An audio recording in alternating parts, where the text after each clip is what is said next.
صلی اللہ تعالی علیہ وآلہ وأصحابہ وبارک وسلم کی بارگاہ میں اپنی غلامی کا ثبوت ہو اور جس طریقے سے پڑھاؤں کے ساتھ مل کر باادب آواز بلند حضور دل کے ساتھ نذران محبت پیش کریں۔ الصلاۃ والسلام علیک یا رسول اللہ، الصلاۃ والسلام علیک یا حبیب اللہ،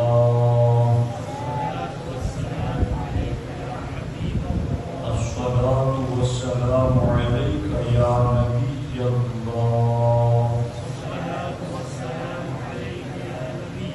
وعلی آلک واصحابک یا نور اللہ، صلی اللہ تعالی علیہ وسلم۔ دوستان محترم، مرنے کے بعد اٹھنا حق ہے، اس حوالے سے ہماری گفتگو چل رہی ہے۔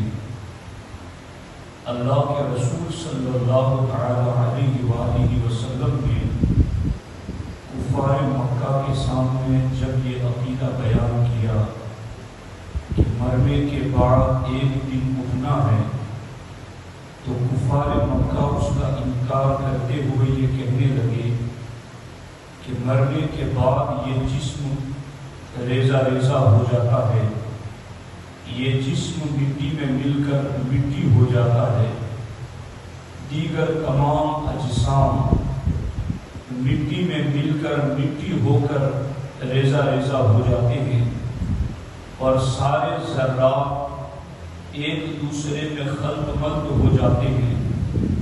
پھر حالات زمانہ گزرتا ہے، تغیرات اور حوادثات پیش آتے ہیں، طوفان اور ہوائیں چلتی ہیں، تو وہ ذرات جو جسم ریزوں میں اور ذرات میں بدل چکا تھا، اب وہ ذرات کہاں سے کہاں تک پہنچ جاتے ہیں، اور پھر ان تمام مختلف اور مختلف ذرات کو جو کہ آپس میں ایک دوسرے سے ملے ہوئے اور ایک دوسرے کے جدا جدا جسموں کے ذرات، اور پھر وہ کہاں سے کہاں تک پہنچ چکے۔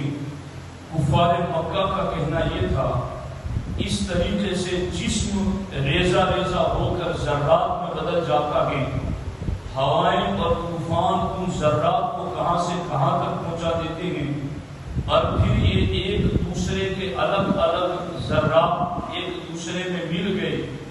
پھر ان تمام ذرات کو جو ایک دوسرے سے ملے ہوئے ہیں، ان تمام کو ایک دوسرے سے جدا کرنا، پھر ہر جسم کے ہر ذرے کو ہر جسم کے لیے جمع کرنا، پھر جو جمع ہوا کہ اس کو اکٹھا کر کے ایک دوسرے سے جوڑنا، اور پھر اس کو جسم تیار کر کے دوبارہ زندہ کرنا۔ مکہ کے کافر کہتے ہیں یہ مشکل ہی نہیں بلکہ محال ہے، ایسا کیسے ہو سکتا ہے کہ جسم کے اجزاء مٹی بن جائیں اور پھر ذرات بن جائیں، پھر ہوائیں طوفان ان ذرات کو کہاں سے کہاں تک پہنچا دے، کس کے جسم کا کون سا ذرہ کون سے کس کے جسم سے ملا ہوا، پھر ان کو چھانٹنا، جدا کرنا، جمع کرنا، جوڑنا، جوڑ کر جسم تیار کرنا، پھر اس میں روح ڈالنا، یہ محال ہے۔ مکے کے کافروں کا یہ کہنا تھا۔ اللہ نے ان کا جواب دیتے ہوئے ارشاد فرمایا ما خلقکم ولا بعثکم الا كنفس واحدہ۔ اللہ نے فرمایا یہ بعض جسموں کی تم بات کرتے ہو، تم سب کو پیدا کرنا اور تم سب کو دو مرتبہ زندہ کرنا اللہ کے لیے ایسا ہے جیسے کسی ایک جان کو پیدا کرنا یا ایک جان کو قبر سے زندہ کرنا۔ اللہ کے لیے ساروں کا پیدا کرنا اور ساروں کو قبروں سے اٹھانا بس اتنا آسان ہے کہ نفس واحدہ، جیسے کسی ایک جان کو پیدا کرنا یا کسی ایک جان کو قبر سے پھر سے اٹھانا۔ تم اپنے لیے جس چیز کو مشکل سمجھتے ہو اللہ کے لیے اسے کیسے مشکل سمجھتے ہو؟ تم اپنے لیے جس چیز کو محال سمجھتے ہو اللہ کے لیے اس کو کیسے محال سمجھ اللہ نے فرمایا وَمَا أَمْرُنَا إِلَّا وَاحِدَةٌ كَلَمْحِ الْبَصَرِ، اللہ فرماتا ہے ہمارا کام تو بس ایک لمحے کی بات ہے، کلمح البصر، جیسے پلک جھپکنا۔ اور کیسا پلک جھپکنا؟ انما امرہ اذا اراد شیئا ان یقول لہ کن فیکون، ہماری بات تو پلک جھپکنے جیسی ہے اور وہ بس اتنی ہے کہ ہم اگر کہہ دیں کن ہو جا فیکون تو وہ چیز فوراً ہو جائے۔ ہمارا امر، ہمارا حکم اور ہمارا معاملہ اتنا غالب ہے، تو تم اپنے لیے جس چیز کو محال اور مشکل سمجھتے ہو اسے رب کی قدرتوں کے سامنے محال نہ سمجھو۔ رب کے لیے تو بس ایک لمحے کی بات ہے، رب کے لیے تو بس پلک جھپکنے کی بات ہے، رب کے لیے تو بس کن فیکون کی بات ہے، رب کے لیے تو کنفس واحدہ، ایک جان کو زندہ کرنے اور ایک جان کو قبر سے اٹھانے کے برابر ہے۔ تو اب اللہ رب العزت نے یوں کفار مکہ کو اس طرح کی ساری سرگزشت بتائی اور سمجھائی۔ اور یاد رکھنا یہی لوگ کفار جو انکار کرتے ہیں قیامت کے دن جب اٹھایا تو انہیں بھی جائے گا، جو انکار کرتے ہیں آخر چھوٹنا تو انہیں بھی نہیں ہے۔ اگر کوئی یہ اس بھول میں ہو کہ ہم انکار کر دیں تو ہمیں نہ اٹھایا جائے تو ایسا تو نہیں ہوگا۔ وَأَنَّ اللَّهَ يَبْعَثُ مَن فِي الْقُبُورِ، اللہ فرماتا ہے قبروں سے اللہ ہر کسی کو اٹھائے گا۔ یوم یبعثہم اللہ جمیعا، اللہ تمام کو اٹھائے گا۔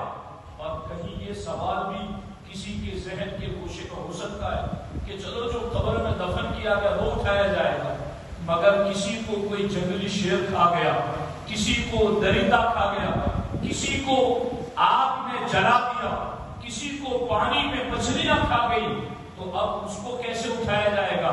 تو خدا کے بندو، حضور صدر الشریعہ علیہ الرحمہ فرماتے ہیں ہر انسان کے جسم میں بعض اجزاء اللہ نے ایسے رکھے ہیں جو اس کے پورے جسم کی اصل ہے، اور وہ اتنے باریک ہیں کہ بڑی سے بڑی خوردبین سے بھی وہ ذرات نہیں دیکھے جا سکتے۔ ان ذرات کو نہ زمین کھلا سکتی ہے، نہ آگ جلا سکتی ہے، نہ ہوائیں اور طوفان مٹا سکتے ہیں۔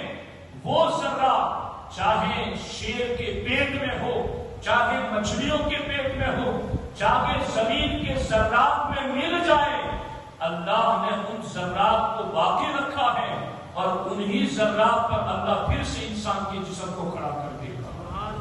یہ قرآن نظریہ ہے، یہ اسلام کا اصول ہے، مگر یہی لوگ قیامت کے دن جب اٹھائے جائیں گے تو اب وہ دیکھ کر کے کیا کہیں گے؟ سورہ یاسین آپ ہر صبح پڑھتے ہو، کاش کہ ہمیں سمجھنا بھی نصیب ہو جائے۔ میں تو اپنے ساتھیوں کو بتاتا رہتا ہوں کہ فجر میں جب میں سورہ یاسین یہاں سنتا ہوں تو مجھے ایسا محسوس ہوتا ہے جیسے ایک مشین لگی ہوئی ہے یہاں پاک صاف کرنے کی، باطن کو دھلنے کی۔ سورہ یاسین کی تلاوت کیا ہوتی ہے، بندہ سن کر گیٹ سے نہیں نکلتا، دھل کر کے پاک صاف ہو کر کے باہر نکلتا۔ سورہ یاسین کے اندر قرآن کا دل اسے کیوں کہا گیا ہے؟ اس لیے کہ پورے قرآن میں جو ہے وہ سارا اللہ نے سورہ یاسین میں جمع کر دیا ہے۔ ایک سورہ یاسین کو اگر کوئی سمجھ لیتا ہے تو پورے قرآن پر سرسری طور پر اس کی نظر پڑ جاتی ہے۔ اب سورہ یاسین میں یہ چیز ہے، میں نے ہمارے حافظ صاحب جو یہاں قاری صاحب پڑھتے سورہ یاسین، میں نے ان کی اصلاح بھی کی، اور وہی آیت آج میرے موضوع کے حوالے سے ہیں۔ وہ چونکہ وقف لازم کو چھوڑ رہے تھے، حالانکہ وقف لازم کو چھوڑنے کی وجہ سے وہاں پورا مفہوم بدل رہا تھا، تو میں نے پھر ان کو تنہائی میں بتایا کہ آپ وقف لازم کی رعایت کریں، جہاں رکنا ہے وہاں رک جائیں، اور بعد میں حاضہ سے کلام شروع کریں، چونکہ حاضہ کا ربط پہلے سے نہیں بعد سے ہے۔ اور وہ آیت کیا ہے؟ قیامت کے دن یہ سارے مرنے کے بعد اٹھنے کا انکار کرنے والے اٹھائے جائیں گے، اٹھ کر کے کہیں گے قالوا یا ویلنا من بعثنا من مرقدنا، ہائے افسوس ہمیں کس نے اٹھا دیا اپنی مرتب سے، ہمیں کس نے اٹھا دیا ہماری خواب گاہوں سے، ہمیں کس نے اٹھایا؟ تو جب یہ اٹھیں گے افسوس کرتے ہوئے یا ویلنا، ہائے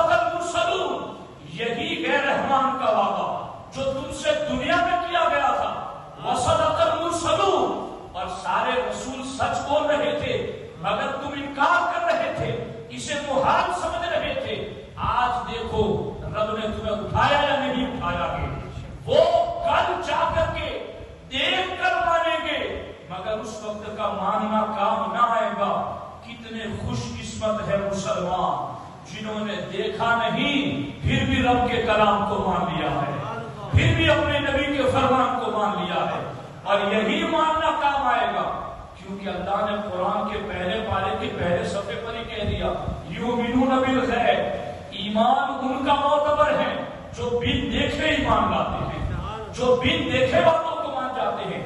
ان الذین یخشون ربهم بالغیب، آپ تو بعد نماز تراویح اس کو بھی تو پڑھتے ہیں سورہ ملک کو، ان الذین یخشون ربهم بالغیب، کہ جو غیب کی باتوں کی وجہ سے اللہ کا خوف رکھتے ہیں۔ تو چونکہ غیب کا ایمان ہی معتبر ہے، اور غیب پر جو ایمان رکھتا ہے اس کے لیے کتنی بڑی بشارتیں ہیں۔ ہمارے آقا علیہ السلام ارشاد فرماتے ہیں طوبی لمن رآنی وآمن بی وطوبی سبع مرات لمن لم یرنی وآمن بی۔ سرکار فرماتے ہیں ایک مرتبہ خوشخبری کے اس کے لیے جس نے مجھے دیکھا اور ایمان لایا، اور 7 مرتبہ خوشخبری کے اس کے لیے جو بن دیکھے مجھ پر ایمان لایا، جو بن دیکھے میرا کلمہ پڑھ گیا، جو بن دیکھے میرا دین مان گیا۔ تو جنہوں نے دیکھے بغیر مانا ہے، ایک حیثیت سے قیامت کے دن ان کو جدا کرنا پروٹوکول دیا جائے گا، جدا کرنا شان کی جائے گی۔ اب یہ دیکھو مرنے کے بعد جو اٹھنے کا انکار کرتے ہیں، قیامت کے دن یا ویلنا یا ویلنا یا ویلنا، ہائے افسوس ہائے افسوس ہائے افسوس، وہ یہ کہہ رہے ہوں گے۔ لیکن ہمارے لیے الحمدللہ اس دن بھی جب قبروں سے اٹھیں گے تو انشاءاللہ باس بادل موت پر ایمان کی مضبوطی کل قیامت کے دن ہمارے لیے نور بن جائے گی۔ اب یہاں پر کئی قرآنی مثالیں ہیں، لیکن وقت کے لحاظ کے اعتبار سے میں چند قرآنی مثالیں اس سلسلے میں آپ کی خدمت میں رکھنا چاہتا ہوں۔ ابھی 3 پارے میں جو تراویح میں پڑھا گیا، حضرت ابراہیم علیہ السلام نے اللہ کی بارگاہ میں عرض کیا ربی ارینی کیف تحیی الموتیٰ، میرے اللہ میں دیکھنا چاہتا ہوں کہ تو مردے کیسے جلاتا ہے، مردوں کو کیسے جان ڈالتا ہے، اے اللہ میں دیکھنا چاہتا ہوں۔ اللہ تعالیٰ نے فرمایا اولم تؤمن، ابراہیم کیا تمہیں یقین نہیں ہے کہ میں مردے جلاتا ہوں؟ کیا تمہارا ایمان نہیں ہے میں مردے جلاتا ہوں؟ حضرت ابراہیم علیہ السلام نے فرمایا بھلا کیوں نہیں میرے اللہ، تیرے ہر حکم پر میں یقین رکھتا ہوں، ولیکن لیطمئن قلبی، لیکن میری آنکھیں دیکھے گی تو میرا دل بھی مطمئن ہو جائے گا، میرے اللہ تم مجھے دکھا دے۔ اللہ تعالیٰ نے فرمایا فخذ أربعة من الطير فصرهن إليك ثم اجعل على كل جبل منهن جزءا ثم ادعوهن يأتينك سعيا۔ رب نے فرمایا 4 پرندے پکڑ لو اور انہیں اپنے ساتھ ہلا ملا۔ آپ نے 4 پرندوں کو پکڑا، مور، مرغ، کبوتر اور کوا، ان 4 کو پکڑ کے پال لیا، پالتو بنا لیا، ہلا ملا لیا۔ پھر اللہ کے حکم کے مطابق ان 4 کو ذبح کیا، 4 کے پروں کو نکالا اور 4 کا قیمہ کیا، اور 4 کا قیمہ ایک برتن میں ڈالا، اور ایک برتن میں ڈال کر 4 کے قیمے کو مکس کر دیا۔ اللہ تعالیٰ نے فرمایا اجعل علی کل جبل منہن جزءا، اب یہ 4 پرندوں کا گوشت جو قیمہ بن چکا ہے ایک برتن میں ہے، اس کو 4 الگ الگ پہاڑوں پر لے جا کر ایک ایک لوتھڑا رکھو، ایک ایک حصہ، ایک ایک جز ایک ایک پہاڑ پر رکھو۔ اب لوگ یہ کہتے ہیں نا کہ جسم کے اجزاء بکھر جاتے ہیں اور ذرات بن جاتے ہیں، اور ذرات ایک دوسرے سے مل جاتے ہیں، تو ان تمام ایک دوسرے سے ملے ہوئے ذرات کو جدا کرنا، پھر ملانا، ملا کر جوڑنا، جوڑ کر تیار کرنا، پھر جان ڈالنا، یہ کیسے ہوگا؟ رب نے حضرت ابراہیم علیہ السلام کو دکھایا کہ یہ کیسے ہوگا، جب 4 پرندوں کا قیمہ کر کے 4 کا گوشت آپس میں ملا کر کے الگ الگ آپ نے 4 پہاڑوں پر رکھا۔ اللہ تعالیٰ نے فرمایا ثم ادعوهن، اے ابراہیم اب ان پرندوں کا نام لے کر انہیں بلاؤ، یأتینک سعیا، تمہاری پکار پر ہر پرندہ لبیک کہتے ہوئے دوڑتے ہوئے چل پڑے گا، تم بلاؤ ان کو۔ حضرت ابراہیم علیہ السلام نے پہلے آواز دی ایھا الدیک، اے مرغ، جیسے ہی آپ نے کہا اے مرغ، تو 4 پہاڑوں پر مرغ کی بوٹیاں جو الگ الگ پڑی تھی وہ ساری ہوا میں اڑ کر ایک دوسرے سے ملنا شروع ہو گئی، اور سارا جو الگ الگ پہاڑوں پر تھا سارا اڑ کر ایک دوسرے سے ملا، پورا جسم تیار ہوا، اس پر آ گئے، اور پھر حضرت ابراہیم علیہ السلام کے پاس ان کے سر موجود تھے، آپ نے بلایا تو سارا جسم دوڑتا ہوا آیا، آپ نے اس مرغ کا سر آنے والے جسم کے ساتھ جوڑا تو وہ بولنے لگا، چلنے لگا اور زندہ ہو گیا۔ آپ نے اس کے بعد کبوتر کو بلایا، مور کو بلایا اور چاروں کو بلایا، اور جس کو آپ نے بلایا اس کے گوشت کا جو حصہ جس پہاڑ پر تھا ایک دوسرے سے جدا ہو کر کے ملنے لگا، مل کر کے تیار ہوا، تیار ہو کر کے نبی کی طرف دوڑ کر آنے لگا۔ اللہ تبارک و تعالیٰ نے جب یہ منظر دکھایا تو حضرت ابراہیم علیہ السلام نے اللہ کی بارگاہ میں عرض کیا، میرے اللہ، میں جان گیا کہ تو ہر شے پر قادر ہے، تو ہر چاہے پر قادر ہے۔ اللہ تبارک و تعالیٰ نے یوں ایک مثال دکھائی، دوسری مثال بھی عرض کر دیتا ہوں جلدی سے، اسی تیسرے پارے میں، اور جو ابراہیم علیہ السلام کا واقعہ ہے اس سے اوپر والی ایک آیت، او کالذی مر علی قریۃ وہی خاویۃ علی عروشہا، اس آیت کا پورا مضمون آپ پڑھ سکتے ہیں۔ حضرت عزیر علیہ السلام کے حوالے سے یہ بات ذکر کی گئی ہے، بخت نصر ایک کافر بادشاہ تھا جس نے بیت المقدس پر اس زمانے میں حملہ کیا اور پورے بیت المقدس کی آبادی کو ویران کر دیا، مکانات کو گرا دیا، کئیوں کو قتل کر دیا، جو باقی تھے ان کو غلام اور لونڈے بنا لیا اور سارا شہر ویران ہو گیا۔ حضرت عزیر علیہ السلام اپنے گدھے پر سوار ہو کر کے اس بستی کے پاس سے گزرے تو آپ نے ویران بستی کو دیکھا، تو دیکھ کر کے آپ نے حسرت بھرے جملوں میں یہ کہا، انا یحیی ہذہ اللہ بعد موتھا، کہ اس شہر کو اب مر جانے کے بعد، ویران ہو جانے کے بعد کیسے زندہ کیا جائے گا۔ جب انہوں نے یہ کہا اللہ تعالیٰ نے ان کو بھی دکھانا چاہا کہ اللہ ویرانی کے بعد کیسے زندہ کرتا ہے، مردنی کے بعد کیسے حیات دیتا ہے، تو رب جل تعالیٰ نے یہ کیا کہ حضرت عزیر علیہ السلام صبح کے وقت سواری سے نیچے اترے، درخت کے نیچے لیٹے سو گئے، فَأَمَاتَهُ اللَّهُ مِئَةَ عَامٍ، اللہ فرماتا ہے ہم نے 100 سال تک عزیر کو سلائے رکھا، 100 سال تک ان پر موت طاری کر دی، 100 سال گزر گئے، اور اس 100 سال کے اندر وہ شہر ایسا آباد ہوا کہ پہلے سے زیادہ بارونق ہو گیا، پہلے سے زیادہ آبادی، پہلے سے زیادہ پھل فروٹ، درخت، لہلہاتے ہوئے باغات، انسانی چہل پہل اور ریل پہ سارا پہلے سے زیادہ آباد۔ اب حضرت عزیر علیہ السلام جب سوئے تھے نا تو صبح کے وقت سوئے تھے، اب اللہ تعالیٰ نے شام کے وقت 100 سال کے بعد شام کے وقت انہیں اٹھایا۔ عزیر علیہ السلام جب اٹھے اللہ تعالیٰ نے فرمایا کم لبثت، عزیر کتنا سوئے؟ حضرت عزیر چونکہ صبح کے وقت سوئے تھے، شام کے وقت اٹھ گئے، داڑھی بھی کالی، جسم بھی جیسا تھا ویسا۔ آپ نے کہا لبثت یوما او بعد یوم، یا اللہ میں ایک دن سویا ہوں یا آدھا دن سویا ہوں، اس سے زیادہ تو نہیں سویا، ابھی صبح سویا تھا شام کو اٹھ گیا۔ اللہ تعالیٰ نے فرمایا بل لبثت مئۃ عام، اے عزیر تم ایک دن آدھا دن نہیں 100 سال تک سوئے رہے، 100 سال تک ہم نے تمہیں سلائے رکھا۔ اللہ تعالیٰ نے فرمایا عزیر اگر دیکھنا چاہتے ہو کہ ہم نے 100 سال تک کیسے تمہیں سلایا، فانظر الی العظام فانظر الی الحمار، اپنے گدھے کی طرف دیکھو کہ گدھے کی ہڈیاں کیسے بکھر چکی ہیں، سفید سفید ہڈیاں، وہ بھی ایک یہاں پڑی ایک وہاں پڑی ہے، ایسی ہڈیاں بکھری ہوئی ہیں۔ اللہ تعالیٰ نے فرمایا تم نے یہ کہا تھا انا یحیی ہذہ اللہ بعد موتھا، کہ اس شہر کو کیسے زندہ کیا جائے گا۔ اے عزیر دیکھو کیف ننشزھا ثم نکسھا لحما، کہ ہم اس گدھے کی ہڈیوں کو کیسے اٹھاتے ہیں۔ عزیر علیہ السلام نے دیکھا ایک ہڈی وہاں پڑی ایک وہاں پڑی، ساری ایک دوسرے کے پاس آنے لگی، ایک دوسرے کے پاس کیا آئی، ایک دوسرے میں جڑ گئی اور ہڈیاں جڑ کر کے ڈھانچہ تیار ہوا۔